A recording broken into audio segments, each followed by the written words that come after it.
तो प्रधानमंत्री नरेंद्र मोदी का मैजिक लगातार कायम है। 19 स्टेट्स हम कहें तो बीजेपी का परचम उस पर लहराने जा रहा है। गुजरात की बात करें तो 99 सीटों पर बीजेपी आगे चल रही है, 80 पे कांग्रेस, 3 पर अदर्स। हिमाचल की बात करें तो 44 सीटों पर बीजेपी, 20 पर कांग्रेस, 4 पर अदर्स। पैनल हमारे साथ जुड़ा हुआ है। प्रदीप जी, मोदी को रोकना कांग्रेस के लिए अब एक इम्पॉसिबल सा होता जा रहा है। 19 स्टेट, भारत के नक्शे की बात करें तो भगवा रंग हो गया है पूरा।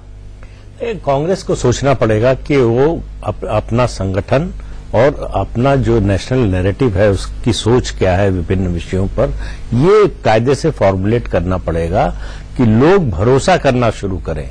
देखिए, जनतंत्र में सबसे बड़ी चीज होती है, नेता बड़ा वो होता है जो वोट दिला सकता है, जिसमें वोट दिलाने की क्षमता हो, और वोट वो दिला पाता है जिस पर लोगों का भरोसा हो, जिसकी बात को लोग स्वीकार करने को तैयार है। वो सही बोल रहा है, झूठ बोल रहा है, गलत बोल रहा है, ये अलग बहस का विषय है। लेकिन सवाल ये है कि लोग भरोसा कर रहे हैं कि नहीं।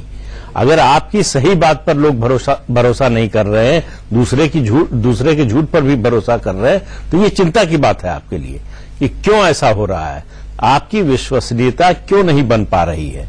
तो 10 साल में जो यूपीए का शासन रहा, उसमें जिस तरह के घपले घोटाले हुए, उसके बाद से लोगों का भरोसा कांग्रेस से उठ गया है। कांग्रेस को उसे वापस लाने के लिए बहुत कड़ी मेहनत करनी पड़ेगी। राज्यों में संगठन खड़ा करना पड़ेगा, राज्यों में नेतृत्व खड़ा करना पड़ेगा, तभी बात बदलेगी। ठीक है, सापरा साहब, क्या कहेंगे आप, अगर अल्पेश और जिग्नेश चुनाव में ना खड़े हुए होते और उन्होंने भी हार्दिक की तरह ही चुनावी रैलियां की होती, तो क्या कुछ सीटें और बढ़ सकती थी? वो अपने ही एरिया में सीमित हो गए, उसका नुकसान आपको हुआ। ओबीसी वोट उस तरह आपके साथ नहीं गया जिस तरह आप सोच रहे थे।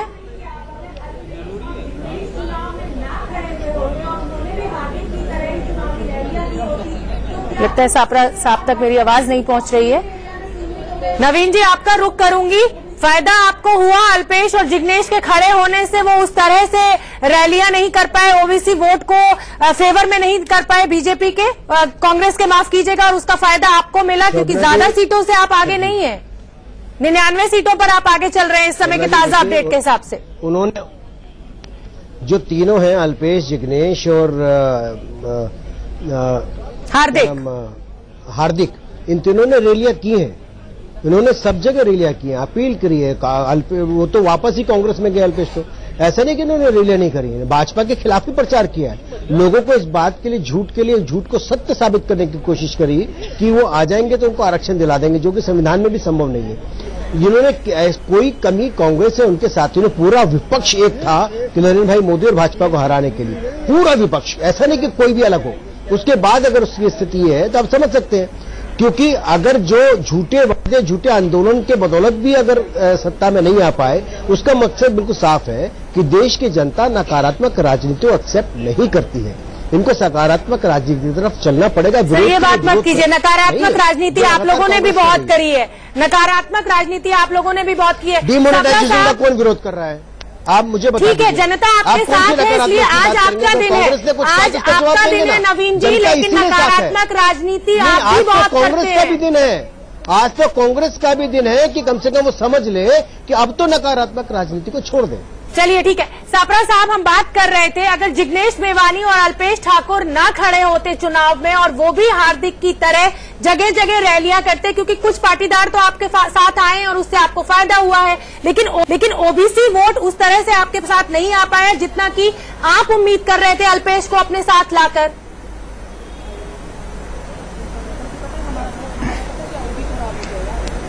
देखिए, ऐसा है, जहां तक ओबीसी वोट का सवाल है, जब पाटीदारों के साथ में हम जुड़ते तो कहीं ना कहीं थोड़ा बहुत काउंटर कंसोलिडेशन होता है।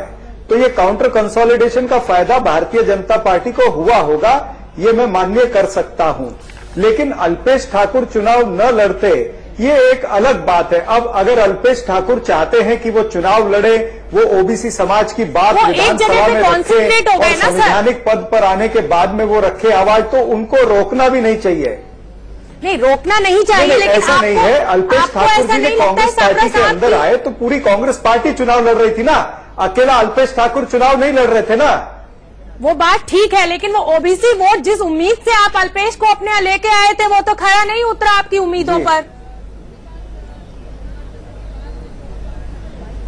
नहीं, मैं ऐसा नहीं समझता हूं जो आप समझ रहे हैं। ठीक है, मैं ये जरूर कहना चाहूंगा कि एक काउंटर कंसोलिडेशन का फायदा कुछ हद तक भारतीय जनता पार्टी को हुआ होगा, लेकिन दलितों की जो वोट है वो दलितों की वोट निश्चित रूप से कांग्रेस पार्टी को आई होगी, ये भी मैं कहना चाहूंगा। चलिए प्रदीप जी, अगर हम बात करें दलितों की और ओबीसी की, जिस पर बहुत कॉन्फिडेंट होकर कांग्रेस ने ये दांव खेला था, हालांकि वो उसमें उस तरह से सफल नहीं हो पाई, सीटें जरूर बढ़ी हैं। एक फायदा जो हम देखते हैं, आदिवासी सीटों पर कांग्रेस आज भी बरकरार है। तो आगे इसको अपने क्या कदम ऐसे उठाने चाहिए कि ये लोकसभा के 2019 में कुछ इम्प्रूव्ड हो, इस सिचुएशन से ऊपर निकले, बाहर निकले? नहीं, देखिए ये जो सवाल है ना कि अगर अल्पेश ठाकुर और जिग्नेश मेवानी नहीं लड़ते, जिग्नेश मेवानी तो वैसे भी इंडिपेंडेंट लड़ रहे थे, कांग्रेस के टिकट पे नहीं थे, लेकिन उस छापरा साहब की बात सही है कि हार्दिक पटेल की जो बड़ी बड़ी रैलियां हुई ना, उनका एक काउंटर रिएक्शन हुआ, उसमें जो है बैकवर्ड्स का एक कंसोलिडेशन हुआ, रिवर्स पोलराइजेशन हुआ, जिसका बीजेपी को लाभ मिला। लेकिन बीजेपी जितना लाभ उठाना चाहती थी, जितना उसको लग रहा था कि होगा, उतना नहीं हुआ, इसलिए आपको सीटें घटती हुई दिख रही हैं। जी, 99 पे पहुंच चुके हैं। बिल्कुल, अगर जिस तरह से बीजेपी की कोशिश थी कि 40% जो बैकवर्ड का ब्लॉक है, खासतौर से कोली वोट जो है उसके पास एन ब्लॉक आ जाए 20% 40 में से जो है, वो नहीं हुआ, वो कांग्रेस ने स्प्लिट किया। इसी तरह से बीजेपी ने शेड्यूल कास्ट वोट में स्प्लिट किया। कांग्रेस का ये ट्रेडिशनल वोट था, कांग्रेस को जाता था हमेशा, इसमें से कुछ हिस्सा इस बार बीजेपी को भी मिला। अब उसके कारण बाद में पता चलेंगे क्यों ऐसा हुआ, कैंडिडेट की वजह से हुआ या स्थानीय कोई मुद्दा था उसकी वजह से हुआ, कारण जो भी रहे हों, लेकिन कांग्रेस का हुआ ये कि एक जो उसके पास था, एक नया पाने की कोशिश में जो था उसमें से भी कम हो गया, उसमें से उसमें सेंध लग गई। इस वजह से आपको ये नुकसान कांग्रेस को दिखाई दे रहा है। रजत, जिस तरह से राहुल गांधी ने मंदिर नरम हिंदुत्व बीच का रास्ता अपनाया, कहीं ना कहीं ये पूरी हर रैली में वो ये कोशिश करते दिखे कि अब हम कांग्रेस जो है वो अल्पसंख्यकों की सिर्फ पार्टी नहीं है, नरम हिंदुत्व की तरह बड़े फायदा होता, लेकिन उनको नहीं दिखा।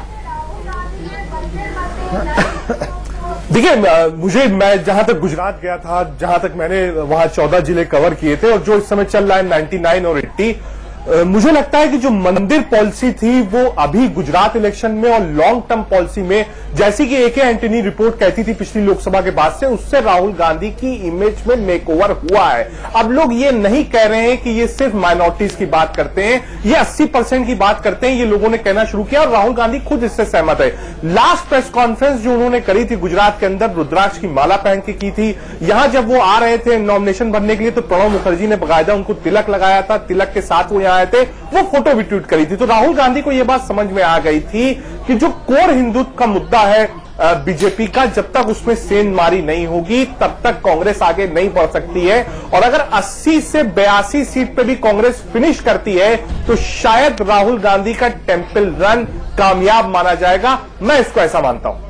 ठीक है नवीन जी, 99 सीटों पर रुझान आ रहे हैं, 99 सीटों पर आप आगे हैं, 182 सीटों में से 80 पर कांग्रेस है, 150 का दावा था आपका, क्या मानते हैं कहीं ना कहीं टफ फाइट दी है कांग्रेस ने आपको? देखिए, हमारा लक्ष्य 150 का था, बिल्कुल सही बात है, मैंने पहले भी कहा कि लक्ष्य बड़ा होना चाहिए और हम बहुमत में हैं, इसमें भी कोई शक नहीं है। लेकिन अभी रुझान फिर भी मुझे उम्मीद है, कहीं आप 99 बता रहे हैं, कोई दूसरा ग्रुप 100 बता रहा है, कोई 103 बता रहा है, तो अभी फाइनल हो जाए, बहुमत में है लेकिन ज्यादा बढ़ेंगे। हाँ, ये बात सही है कि जो नकारात्मक राजनीति में बार बार कहूंगा, हताशा निराशा की भावना लोगों में पैदा करने का प्रयास, या फिर मैं कहूं कि जो जातिवाद की बात करता हूं, आरक्षण की राजनीति को लेकर के जिस प्रकार से ओबीसी या आप ये बार बार नवीन जी जातिगत राजनीति में बार बार आपको रोक रही हूँ, यूपी में आप इसी जातिगत राजनीति के बल पर सत्ता में आए हैं, क्यों आप कांग्रेस को जातिगत राजनीति कैसे करेंगे मुझे बताइए? आपने की नहीं है, मैंने बताया। चलिए हमारे मैनेजिंग एडिटर राणा यशवंत हमसे जुड़ चुके हैं। सर नवीन जी बार बार कह रहे हैं कि तुष्टीकरण की राजनीति, नेगेटिव राजनीति, उसका कांग्रेस को खामियाजा भुगतना पड़ा, जातिगत राजनीति का खामियाजा भुगतना पड़ा। ये इस बात से इनकार कर रहे हैं कि यूपी में इन्होंने जातिगत राजनीति नहीं करी। क्या कहेंगे नवीन जी? 2-3 सवाल मेरे होंगे। अगर उत्तर प्रदेश में जातिगत राजनीति आपने नहीं की तो अनुप्रिया पटेल के साथ आपका साथ क्या कहता है? ओम प्रकाश राजभर के साथ आपका गठबंधन क्या कहता है? बिहार में जीतन राम मांझी, रामविलास पासवान और बाकी जो आपके सहयोगी हैं, उपेंद्र कुशवाहा, उनके साथ आपका गठबंधन क्या कहता है? ये जातिगत राजनीति नहीं है क्या?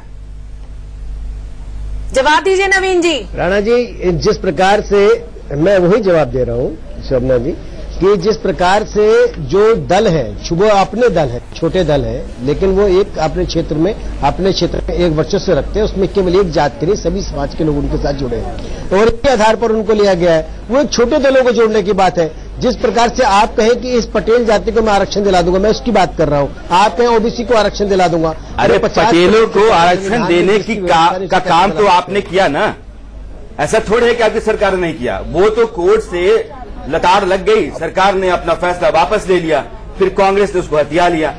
तो यह ऐसा है नहीं कि आपने कोशिश नहीं की है, कोशिश तो आपने भी की थी उसी गुजरात में कि आप आरक्षण दें। यह ठीक है कि वो हाई कोर्ट और सुप्रीम कोर्ट ने खारिज कर दिए तो आपने अपना फैसला वापस ले लिया। मैं वही कह रहा हूं राणा जी, 50% से ज्यादा आरक्षण नहीं दे सकते सुप्रीम कोर्ट की रूलिंग के बाद, फिर इस प्रकार के झूठे वायदे किस लिए?